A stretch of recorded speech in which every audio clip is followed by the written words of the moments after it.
Halo teman-teman kolektor saham, kembali lagi bersama saya.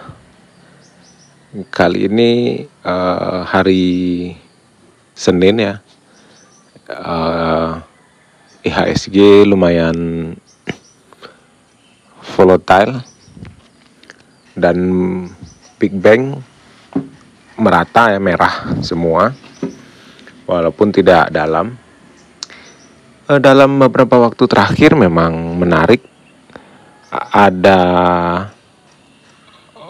hal yang saya lihat seperti kebanyakan orang selalu mencari bottom, kebanyakan orang selalu mencari kapan penurunan berakhir seperti itu ya, tanpa memaksimalkan potensi yang ada.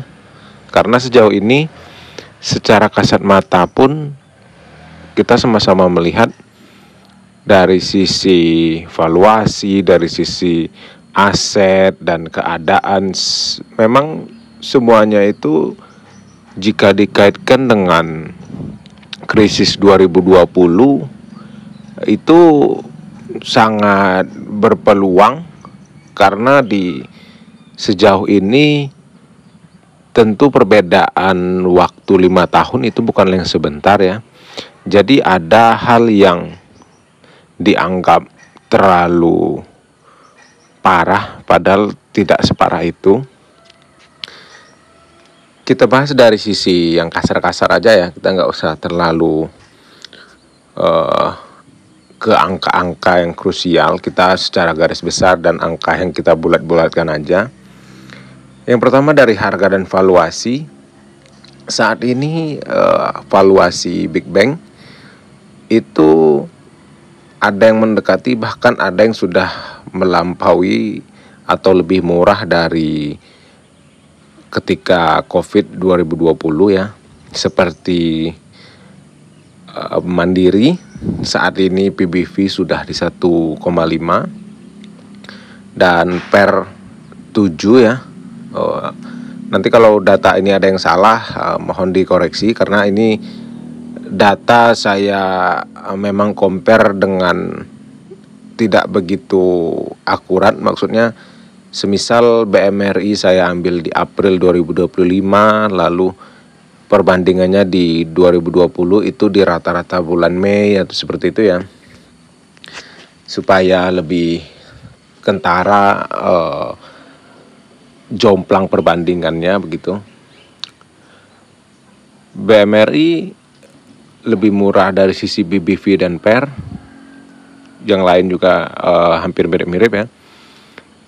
Dan kita melihat faktanya bahwa hari ini divaluasi lebih murah dari COVID ini, krisis sebenarnya belum benar-benar terjadi atau bahkan tidak akan terjadi. Hanya ada ketakutan-ketakutan dibandingkan ketika di 2020 ketika PBV 1,8 itu krisis telah terjadi ya. Jadi ini adalah hal yang lumayan lucu namun sangat menarik untuk dimaksimalkan. Kalau dari sisi harga ini memang tidak bisa terlalu kita lihat ya, karena ada beberapa perubahan-perubahan seperti stock split dan right issue juga.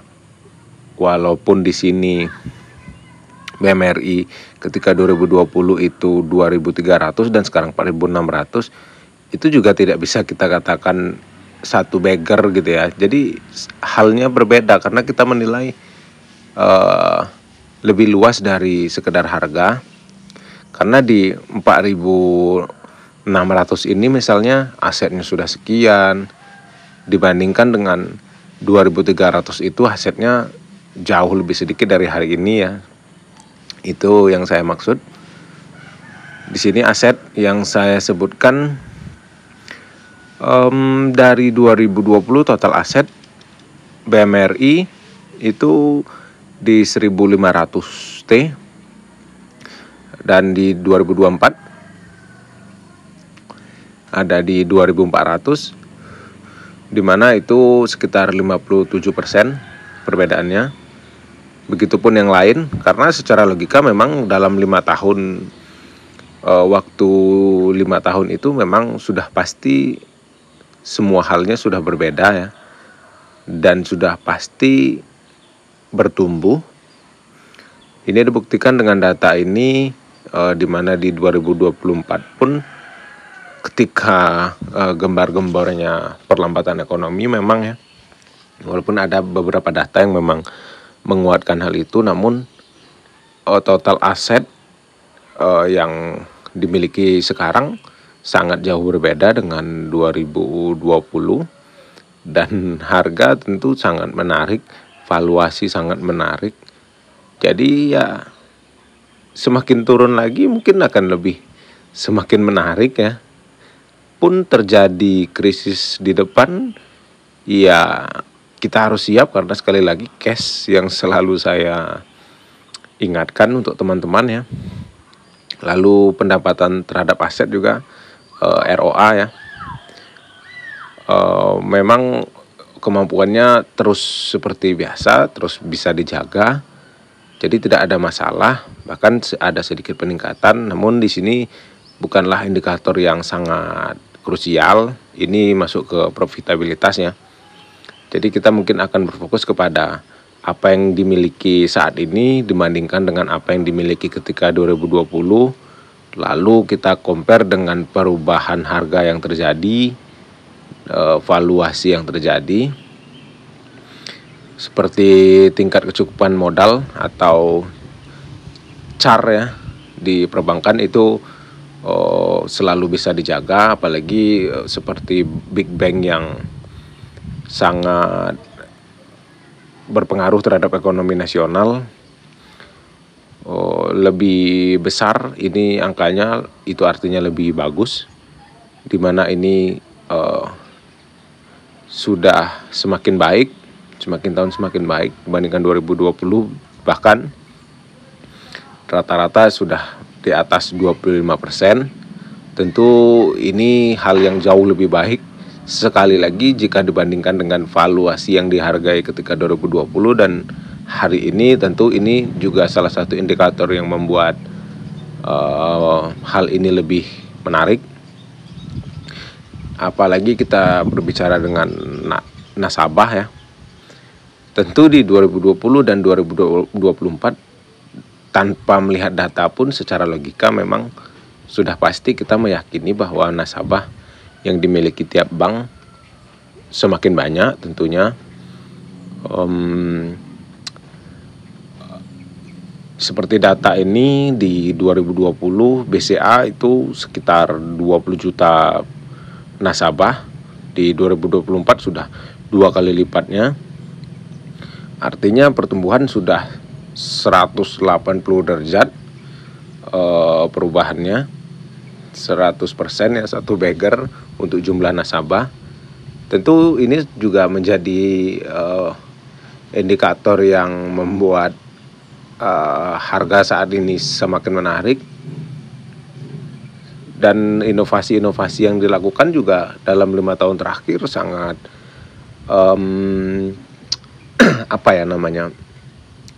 semakin berkembang dan semakin maju. Seperti fokus bank-bank ini menggait nasabah baru dari kalangan milenial ataupun pebisnis dengan mempermudah mereka bertransaksi. Di balik itu, di kemudahan transaksi tersebut juga bank-bank ini tentu mendapatkan sesuatu tambahan seperti fee atau biaya transfer yang lebih banyak karena frekuensi transaksi yang meningkat karena semakin mudah. Kalau di sini kita lihat memang yang juara memang BCA, karena untuk tingkat kepercayaan dan untuk tingkat kenyamanan konsumen itu memang BCA nomor 1. Karena kita tahulah perbedaan swasta dengan BUMN ya. Lalu dari dana pihak ketiga seperti deposito, tabungan, giro, ini secara keseluruhan ya. Di 2020 kita lihat sudah jauh meningkat dibandingkan dengan hari ini. Hari ini kita ambil contoh di yang paling besar itu Mandiri ya. Dana pihak ketiga yang dihimpun Mandiri di 2024 full year ini hampir 1.700 triliun ya, dibandingkan di 2020 hanya 1.000 triliun. Tentu ini sudah menjadi nilai tambah lagi untuk fokus kita, tema yang dibahas kali ini, perubahan-perubahan yang terjadi di balik penurunan harga ya. Jadi sekali lagi mungkin baru di sisi ini saja kita sudah semakin yakin bahwa penurunan kali ini adalah kesempatan, bukannya semakin takut ya. Dan DPK dana murah ini nih maksudnya hampir sama seperti tadi, tapi dipisahkan dari sisi bunga rendahnya. Maksudnya kalau deposito dan tabungan giro tentu timbal balik atau komisi yang diberikan bank kepada si nasabah itu berbeda. Jadi dana murah ini hanya berfokus kepada tabungan dan giro, atau bisa biasanya disebut CASA. Saya sengaja merubah nama-nama ini supaya teman-teman yang mungkin awam terhadap istilah-istilah keuangan atau perbankan lebih mudah memahami ya. Namun mungkin juga ini berakibat nanti ada kemungkinan teman-teman bisa salah paham juga ya. Intinya sedikit-sedikit mungkin akan saya jelaskan juga. Dari keseluruhan memang sekali lagi BCA lebih baik, di mana dana murah yang dihimpun lebih besar secara keseluruhan dana pihak ketiganya. Saat ini sudah meningkat juga menjadi di atas 80%. Itu membuat margin dan efisiensi keuntungan itu menjadi lebih baik karena bunga yang dibayarkan kepada si katakanlah pemodal ya jatuhnya ya, itu lebih rendah. Lalu dari tingkat kredit atau penyaluran kredit ya, ini bersumber dari investing ya. Data ini mungkin kebanyakan pembulatan, jadi jangan fokus kepada angkanya, fokus saja kepada peningkatan dan perubahan volumenya ya. Jadi di 2020 yang paling besar perubahannya saja kita bahas ya, itu Mandiri. Perubahan dari penyaluran kredit ketika tahun 2020 dan tahun 2024 ini adalah 73%, di mana di full year 2024 Mandiri menyalurkan kredit sebesar 1.700 triliun. Tentu ini juga salah satu indikator yang sangat terkait dengan perbedaan situasi di dalam perusahaan itu sendiri dibandingkan di 2 tahun yang kita bahas antara 2020 dan 2024. Dan CAGR-nya ini setiap tahun Mandiri mampu menumbuhkan penyaluran kreditnya di atas 10%, sangat baik dan jadi yang terbaik dari keempat bank besar ini.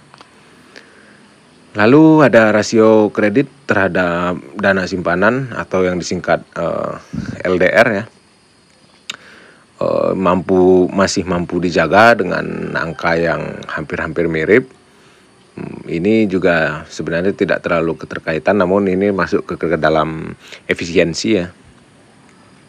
Dan kredit macet atau NPL ya, di mana NPL ini selalu dikaitkan dengan BRI karena memang selalu menjadi juara dengan angka yang terbesar ya. Jadi NPL ini semakin besar itu artinya semakin tidak baik. Batas amannya sebenarnya 3 ya, bukan batas aman ya, standar garis merah lah ya kita sebutnya, itu 3, di mana di 2024 ini memang ada sedikit perbaikan dari BRI.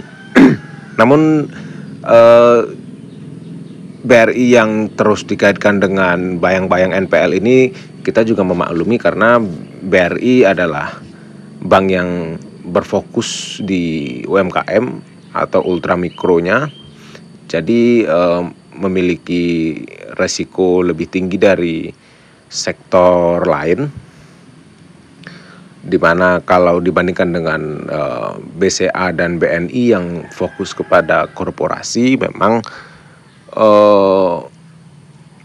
tentu NPL yang didapatkan atau risiko yang didapatkan lebih besar BRI ya. Namun di balik itu ada risk and reward juga, karena di sektor mikro itu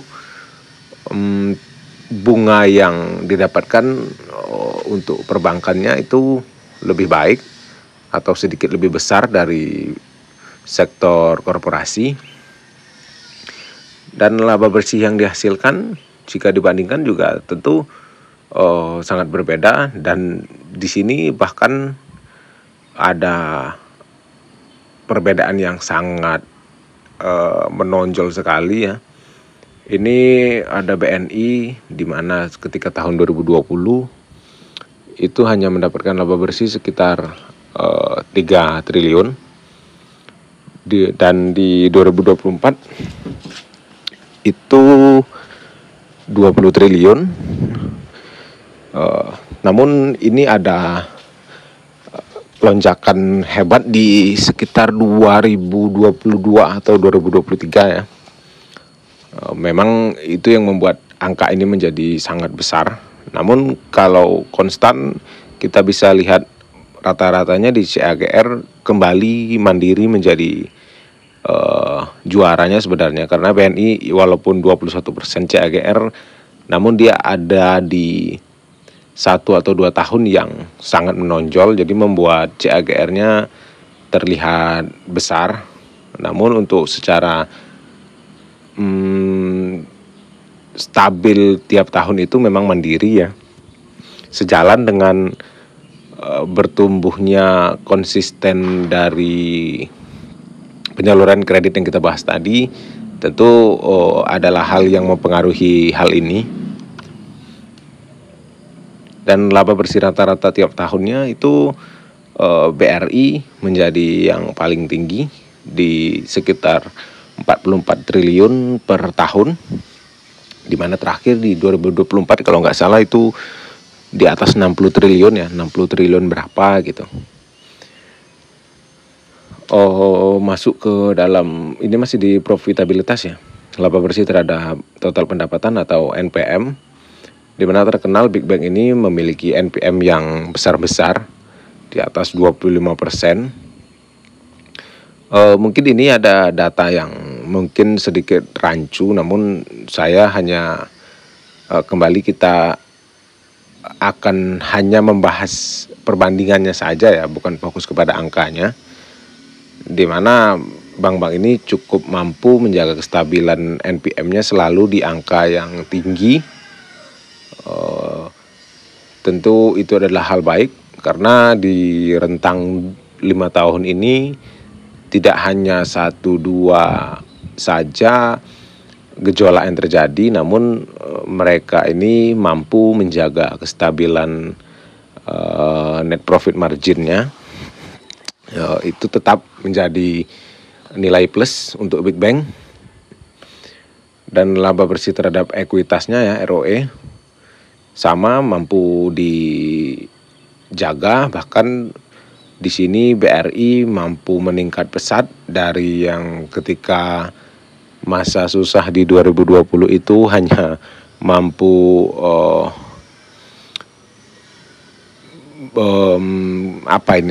maksudnya mampu sebesar 14% saja ROE-nya, dan di 2024 sudah menjadi 18%. Lalu ada laba bersih dari hasil investasi, di mana kita tahu ketika 2021 BRI melakukan right issue untuk membeli Pegadaian dan PNM ya. Itu salah satu contoh ekspansi investasi dari BRI. Namun di sini pertumbuhan yang cukup pesat terjadi pada BCA, di mana pertumbuhan dari 2020 dan 2024 itu hampir 2 kali lipat, hampir beggar di 91%. Itu artinya investasi yang dilakukan BCA selama 5 tahun terakhir sangat berhasil, namun tidak membuat ketiga bank yang lain ini artinya lebih buruk ya. Maksudnya mereka sama-sama melakukan hal yang sama, namun return atau tingkat keberhasilan investasi yang dilakukan BCA itu lebih baik. Lalu ada laba dari bunga bersih atau biasanya orang sebut net interest margin ya, NIM, mampu dijaga di sekitar angka 5, di mana standarnya sebenarnya di 3 atau 4, 3,5 lah. Namun di Big Bank ini selalu angka 5 itu sangat luar biasa, karena memang negara kita adalah negara yang berkembang. Sistem permodalannya sangat cepat perputaran. Lalu dari laba bersih non bunga ya, ini dihasilkan dari hal-hal yang seperti inovasi tadi ya, dari mobile banking ataupun dari aset, seperti jika misalnya BRI punya hotel misal kita gitu ya. Nah, itu pokoknya penghasilan yang dihasilkan di luar dari bunga pinjaman. Di sini juaranya kembali BCA. Jadi ini juga masuk ke dalam efisiensi bisa, dari profitabilitas bisa. Jadi semakin tidak ketergantungan bank tersebut terhadap penghasilan dari bunga saja, itu adalah hal yang menjadi nilai plus, di mana jika 100% penghasilan bank tersebut hanya dihasilkan dari bunga pinjaman, tentu itu akan terlalu bergantung terhadap perubahan-perubahan yang terjadi, semisal perubahan suku bunga atau kebijakan pemerintah seperti itu ya, atau juga berpengaruh dari NPL-nya, kredit macet. Jadi ini salah satu upaya yang dilakukan bank untuk terus menjaga sustainable-nya keberlanjutan usaha, di mana ketika hal-hal tidak terduga terjadi, aspek ini sangat membantu. Lalu dari laba bersih non bunga terhadap total pendapatan, jadi yang laba tadi jika dibandingkan dengan keseluruhan penghasilannya dari sebuah bank tersebut, yang paling tinggi justru BMRI, di mana di 2024 BNI ya, di 2024 total laba non bunganya itu adalah 37% dari keseluruhan pendapatannya, di mana itu adalah sangat baik ya, apalagi sampai sempat menyentuh 50%. Namun terkadang ada hal yang patut diperhatikan di sini. Memang semakin tinggi angka ini semakin baik, namun bisa saja terjadi kasus seperti misalnya angka ini meningkat ke 50%, namun ternyata bukan karena laba non bunganya yang meningkat, namun ternyata laba bunganya yang menurun. Jadi tentu akan membuat angka laba non bunga ini naik ya. Jadi itu perlu dicermati di dalam setiap membaca laporan keuangan. Lalu ke efisiensi gaji atau beban pokok ini ya terhadap pendapatan. Perubahannya lumayan ini ya, volatile, karena pada hampir keseluruhannya ini menjadi lebih rendah. Itu lebih baik ya, karena ini akan lebih membuat perusahaan tersebut lebih profitable dan sangat efisien, Namun nilai plusnya memang mereka ini selalu bisa menjaga di kisaran 15%. Itu sudah lumayan oke ya. Lalu di sini ada CIR ya, CIR atau cost income ratio. Ini juga masuk ke dalam efisiensi, di mana ini adalah biaya yang dikeluarkan bank untuk memperoleh laba dari kreditnya atau dari pendapatannya. Di mana di sini semakin kecil angkanya itu semakin bagus. Dan di 2020 secara keseluruhan semua bank ini memiliki SIR itu di atas 40%, di mana itu kurang baik ya. Namun di 2024 sudah ada perbaikan lumayan jauh, kecuali BRI. Sekali lagi BRI menjadi yang sangat kurang efisien. Itu berada di atas 35% ya. Masih cukup tinggi, namun ini terus diperbaiki oleh manajemen. Di samping itu ada juga efisiensi lain, COC, itu adalah biaya yang dikeluarkan bank untuk modal atau dana yang akan disalurkan. Itu juga semakin kecil semakin baik, di mana ini relatif hampir sama ya antara 2020 dan 2024. Ya, mungkin memang inilah standarnya, namun sekali lagi BRI menunjukkan hal yang kurang baik terhadap efisiensi ini, di mana menjadi yang terbesar itu di atas 3%. Lalu di sisi efisiensi yang terakhir saya memasukkan COF ini ya, atau cost of fund, di mana ini juga biaya yang timbul dari dana yang disalurkan, dana untuk disalurkan itu,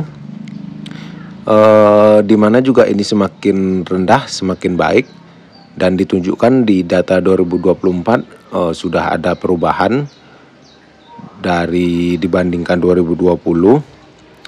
Jadi ini nih seperti jika menggunakan dana dari deposito, tentu bank tersebut juga memberikan bunga terhadap si nasabah tersebut. Jadi itulah biaya-biaya yang masuk ke dalam cost of fund ini, dana yang digunakan untuk kredit.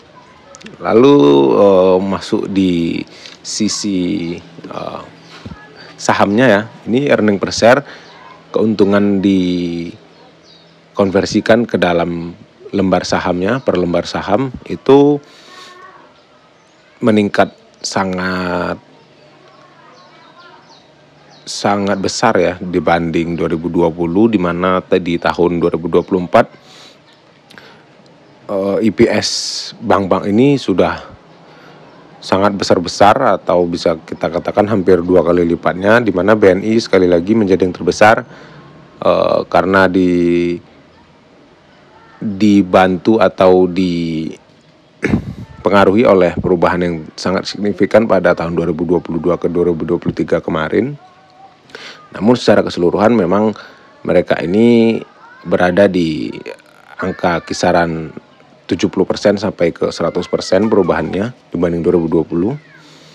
Lalu yang paling menarik dari sisi dividen, semakin turun di 2024 ini tentu harga saham bank-bank ini semakin menarik, karena selain EPS yang terus meningkat dan laba yang terus meningkat dari semua aset yang juga terus meningkat, tentu DPS, dividen per share, akan ikut meningkat karena DPR yang dibagikan atau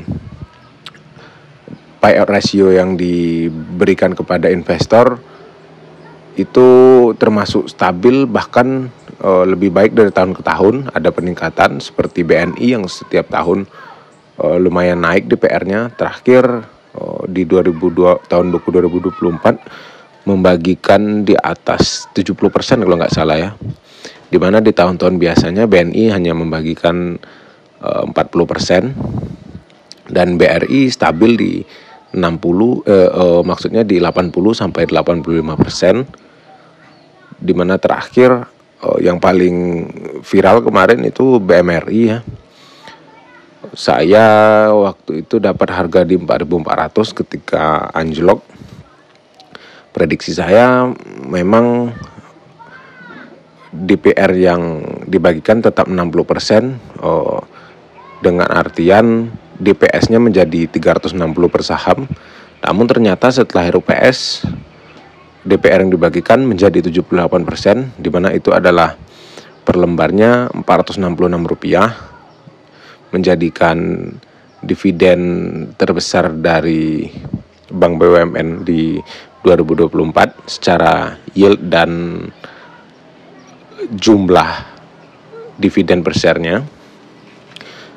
Dan ini juga akan terus meningkat ya dari tahun ke tahun, semoga, karena memang sejatuh apapun ekonomi, perbankan ini akan terus diusahakan hidup, jadi tidak akan mati ya, karena ini adalah nadi dari ekonomi nasional, tidak peduli itu BUMN ataupun swasta, karena Bank BCA pun mendapat perlakuan yang sama oleh pemerintah dan BI. Dari 5 tahun terakhir kita bisa simpulkan campuran antara dividen dan capital gain itu CAGR-nya rata-rata per tahun bank ini memberikan return kepada investor itu cukup besar ya, di atas 20%. Ini Mandiri mungkin ketika data ini diambil sedang mengalami penurunan yang lumayan mempengaruhi kalkulasinya, karena jika pun kita tidak menghitung dari sisi capital gain, dari dividen pun setiap tahun minimal bank-bank ini menghasilkan return 6 sampai 8 atau 9%. Itu sudah cukup bagus, karena kalau saya pribadi pun saya tidak terlalu mengharapkan capital gain dari perbankan ya. Saya hanya mengharapkan kestabilan EPS-nya setiap tahun, karena untuk mengharapkan pertumbuhan yang signifikan terhadap bank-bank besar ini juga menurut saya kurang pas, karena bank-bank ini sudah sangat besar. Kalaupun ada pertumbuhan 3% atau 5% per tahun itu juga sudah cukup buat saya, karena saya berfokus kepada dividen dari perusahaan ini saja, dari bank-bank ini. Kita masuk ke dalam mini kesimpulan ya, di mana posisi 4 itu diduduki oleh BNI.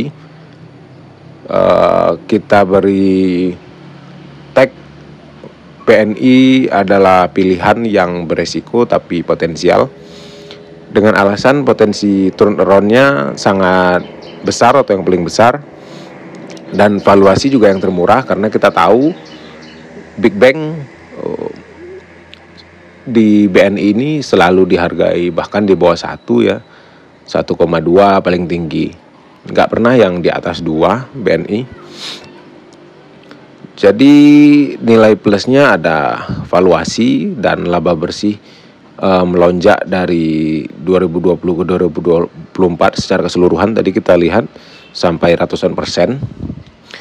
ROE dan ROA-nya mulai membaik, karena kita tahu memang BNI adalah fokus ke segmen korporasi di mana resiko rendah, namun imbalnya seperti bunga dan returnnya itu lumayan lebih rendah dari yang lain dibanding sektor UMKM ataupun mikro. Dividen naik signifikan di 2024 seperti yang kita bahas tadi. Di tahun buku 2024 itu dibagikan dengan DPR yang jauh lebih besar dari sebelumnya, bahkan dari tahun sebelumnya pun yang dianggap 50% sudah besar, ternyata lebih besar lagi. Namun BNI memiliki nilai minus, masih menyisakan jejak risiko krisis sebelumnya. Itu dibuktikan oleh kinerja yang masih terseok-seok ya, namun tetap ke arah yang lebih baik. NPL juga ada sedikit peningkatan, di mana ini adalah tugas berat manajemen untuk melangkah lebih baik. Dari sisi efisiensi juga belum sebaik bank lain, seperti SIR dan BOPO ya. Kita tadi bahasnya cuman SIR. Lalu belum sepenuhnya dipercaya pasar, karena jika di-compare dengan bank-bank lain memang BNI adalah pilihan ketiga atau pilihan keempat. Karena tentu jika ditanya secara kasar saja, nasabah tentu akan lebih percaya meletakkan uangnya atau menggunakan jasa bank dari BCA, BNI, BRI, Mandiri gitu ya. Lalu di nomor 3 pilihannya adalah BCA. Mungkin teman-teman lumayan protes ya, karena BCA tidak dijadikan di pilihan pertama, karena di sini saya mempertimbangkan beberapa hal. Jadi BCA di sini saya katakan adalah pilihan paling defensif, paling moderat, bukan yang ofensif ya. Jadi alasan utamanya BCA hanya unggul dari sisi kestabilan, keamanan, dan tingkat kepercayaan dari konsumen atau nasabah. Nilai plusnya memang BCA selalu dikenal dari efisiensinya dan NPL yang tetap rendah dan terus rendah. Dari sisi dana murah juga BCA sangat baik ya. Itu masuk ke dalam efisiensi juga. Manajemen resiko itu juga BCA juaranya. IPS dan DPS-nya juga stabil, namun relatif kecil ya menurut saya. Dan kepercayaan masyarakat tinggi. Itu tadi yang dihasilkan dari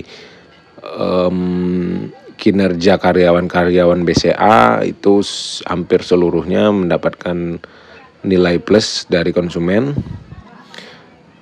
Dan basis kasa yang sangat dominan yang kita bahas tadi ya, dana murahnya BCA itu paling tinggi di atas 70%. Itu membuat marginnya sangat tinggi, membantu laba bersih yang besar.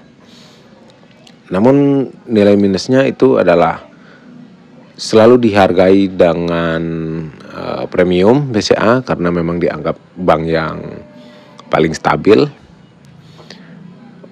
Di koreksi kemarin memang BCA mentok di 7.000-an ya paling rendah, nggak sampai ke 7.000 pas, 7.300 kalau nggak salah. Di mana yang lain sudah turun hampir 50%, BCA paling kalau dikalkulasi baru sekitar belasan persen atau 20% lah paling dalam. Dan dividen yield yang kecil dari kesemua bank tadi karena harganya sudah tinggi ya. Lain cerita teman-teman yang punya BCA di harga 4.000 mungkin, 5.000 mungkin, atau bahkan 3.000. Itu artinya tahun kemarin sudah dapat yield 10%-an dan pertumbuhan lebih lambat dibanding BRI dan BMRI ya, karena memang seperti yang kita tahu BCA masih belum sebesar bank BRI dan Mandiri secara aset dan jangkauan, karena memang saya lihat BCA berfokus di Pulau Jawa kayaknya ya. Di luar itu, di luar Pulau Jawa sekedar ada, tidak seperti BRI yang menjangkau sampai ke pelosok-pelosok negeri. Lalu di urutan kedua adalah Mandiri. Saya katakan sebagai kandidat kuat menjadi bank terbaik di Indonesia atau terbesar di Indonesia. Namun sudah terjadi ya dari aspek aset, memang Mandiri menjadi bank dengan aset terbesar di Indonesia dalam beberapa tahun terakhir. Alasan Mandiri berada di peringkat 2 adalah fundamentalnya kuat, efisiensi tinggi, dan ekspansi yang lumayan agresif dari yang lain. Nilai plusnya yaitu asetnya terus bertumbuh, laba, dan kreditnya sangat pesat. Lalu dari sisi profitabilitas memang ROE dan ROA-nya sangat stabil, bahkan lebih tinggi dari BCA di segmen yang sama. Mandiri ini memang lebih banyak menyasar segmen korporasi juga ya, dan sedikit di UMKM. Lalu BOPO dan LDR-nya seperti yang sudah kita lihat tadi sangat optimal. Jadi bisa dibilang Mandiri lumayan atau sangat efisien. Ini adalah kredit untuk manajemen yang sudah bekerja sangat baik. Casa tinggi, dana murah ya. Seperti BCA tadi, tapi tidak sebaik BCA. Tapi masih yang terbaik dari BUMN. Lalu aktif ekspansi. Seperti kita tahu bahwa saya pun lebih sering menggunakan Livin Mandiri ya dibanding Brimo ataupun kalau BNI ya. Saya nggak punya itu. Karena sangat user friendly dan juga lebih baik secara tampilan dan menarik, cocok untuk anak muda dan orang tua pun mudah menggunakannya. Itu menjadi salah satu kelebihan dari Livin Mandiri, dan menghasilkan sesuatu yang baik untuk Mandiri karena Livin digunakan lebih dari puluhan juta orang di Indonesia. Lumayan jadi yang terbaik di bawah BCA Mobile ya. Lalu harga sedang turun sekarang. Mungkin ini adalah momentum yang pas, namun sekali lagi jangan all in karena kita tidak tahu yang terjadi ke depan. Cukup dicicil ya, selalu sediakan cash. Namun Mandiri juga ada nilai minusnya, yaitu risiko NPL sedikit naik di sektor korporasi. Ya walaupun sedikit naik, itu menurut saya angkanya tidak terlalu signifikan karena kita tahu segmen korporasi lumayan rendah risiko. Lalu harga saham lebih volatile dibanding BCA dan BRI karena Mandiri dan BNI itu memiliki jumlah saham beredar yang lebih sedikit, di mana itu membuat harga cenderung volatile ya, gampang naik dan gampang turun. Naik 7% atau 6% itu sangat mungkin di BMRI, namun lumayan jarang terjadi di BCA dan BRI. Lanjut di posisi pertama, ternyata BRI pantas dijadikan pilihan utama karena ya walaupun data-data buruk yang kita lihat tadi seperti NPL, efisiensi dan lain-lain, namun secara keseluruhan memang BRI ini lumayan stabil,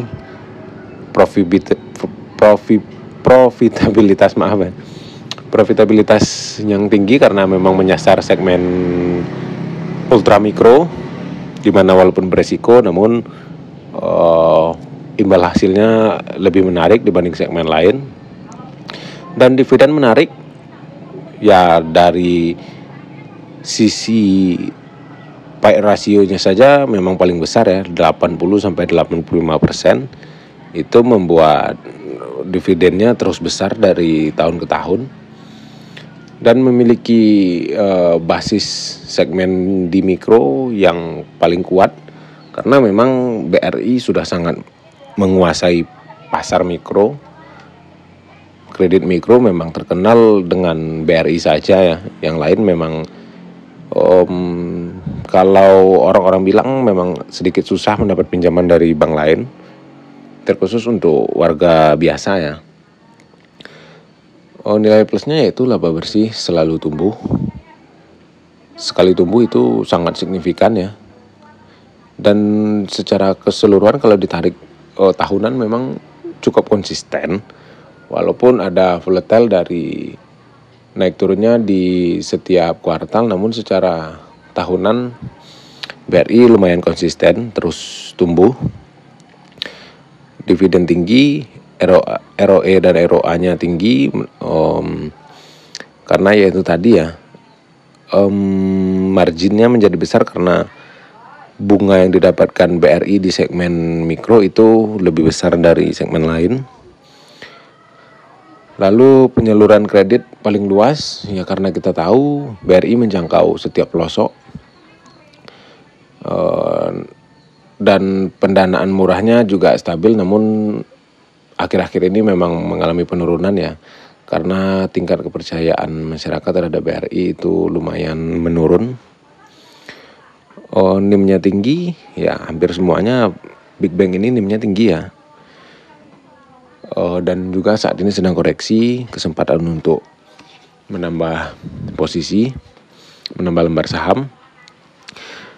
Nilai minusnya ya kembali lagi karena BRI selalu beresiko ya, bermain di segmen ultra mikro dengan reward bunga tinggi namun dengan resiko yang sejalan tinggi juga ya.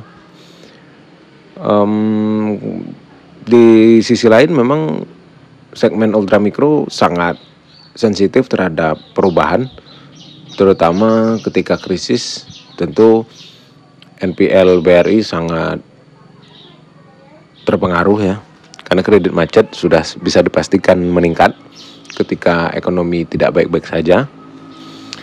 Lalu yang kedua, kinerja harga saham sempat stagnan akibat tekanan eksternal. Ya kalau bicara soal harga saham memang tidak jauh-jauh perbankan di Indonesia memang disetir oleh asing ya. Jadi sekali lagi kalau di pandangan saya tidak terlalu mempermasalahkan persoalan harga. Saya lebih mementingkan valuasi dan kinerja untuk perbankan karena ya kalau harga saham ya suka-suka si asingnya ya. Kalau kepengen mereka keluar ya tentu harganya jatuh, dan ketika mereka masuk lagi mereka tidak peduli valuasi, mereka masuk aja lalu harga tinggi. Jadi kesimpulan akhirnya BRI menjadi yang pertama cocok untuk pertumbuhan. Maksudnya ini pertumbuhan kinerja ya, bukan pertumbuhan aset. Jadi untuk pertumbuhan dan dividen dengan alasan fundamentalnya kuat, yield dividen juara. Sebenarnya tidak tahan krisis ya, tapi ya oke lah karena dia memonopoli pasar ultra mikro, di mana itu adalah basis tertinggi atau basis terbesar di Indonesia.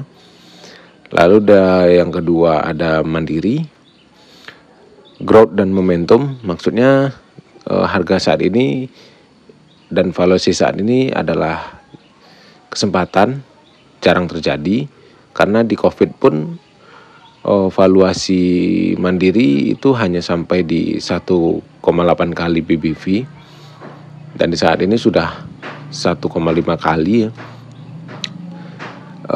BMRI cukup agresif di aspek ekspansi dan kuat di semua lini.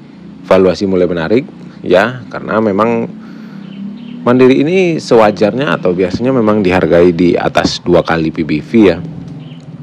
Lalu BCA, safe haven atau defensif. Ya walaupun menurut saya kurang tertarik terhadap BCA karena saya orangnya bukan terlalu yang mencari capital gain. Saya lebih mementingkan dividen karena BCA selalu dianggap stabil, efisien, dan ya itu tadi harganya selalu premium. PBV nggak pernah di bawah 3 kali, bahkan seringnya dihargai 5 kali, di atas 4 kali ya. Lalu yang terakhir BNI, ini seperti mengharapkan turnaround sebuah bank yang diharapkan bertumbuh tiba-tiba begitu ya. Jadi sosok-sosok spekulan cocok masuk ke dalam BNI. Ya walaupun semakin kesini BNI juga semakin cocok sih untuk investasi karena memang semakin hari BNI semakin baik. Paling murah memang, potensinya juga lebih besar. Namun BNI ini seperti anak tiri ya, ruang tumbuhnya seperti bukan terbatas, seperti nggak ada ruang gitu. Dia masih bisa bertumbuh karena dia belum terlalu besar, namun bertumbuh ke UMKM sudah ada rajanya BRI. Bertumbuh ke segmen korporasi, lawannya juga udah berat-berat ya, sepuh. Itu ada BCA dan Mandiri. Jadi ya BNI mungkin dapat konsumen itu sisa-sisa dari Mandiri dan BCA saja. Dan juga BNI juga sering mengalami gangguan ya terhadap kinerjanya, seperti adanya pembobolan data dan lain-lain lah. Ada kasus-kasus tertentu, jadi kepercayaan konsumen semakin menurun terhadap BNI. Jadi kalau saya disuruh milih ya saya memang hanya memilih BRI dan Mandiri, dimana ketika saat ini memang Mandiri yang menjadi fokus saya karena di BRI saya sudah lumayan besar. Jadi saya mungkin hanya akan menambah posisi di BMRI dalam tahun ini. Kalaupun itu dikasih ya harga yang saya mau. Cukup ya, sepertinya udah kepanjangan. Jadi sekali lagi, sebagai investor, teman-teman nggak perlulah buat nunggu atau berpacu berlomba-lomba siapa yang tahu bottomnya di mana atau siapa yang paling tahu ini kapan berakhir. Yang jelas teman-teman kerja aja, ya teman-teman usaha aja, duitnya dikumpuli pelan-pelan, alokasikan yang untuk ke saham, lalu dibelikan secara cicil. Kalau harga itu ya, kalau emang jodoh kita dapat average yang bagus ya dapat aja ya. Jadi kalau dikejar pun kita nggak bakal bisa maksimal. Jadi tetaplah fokus terhadap dunia real.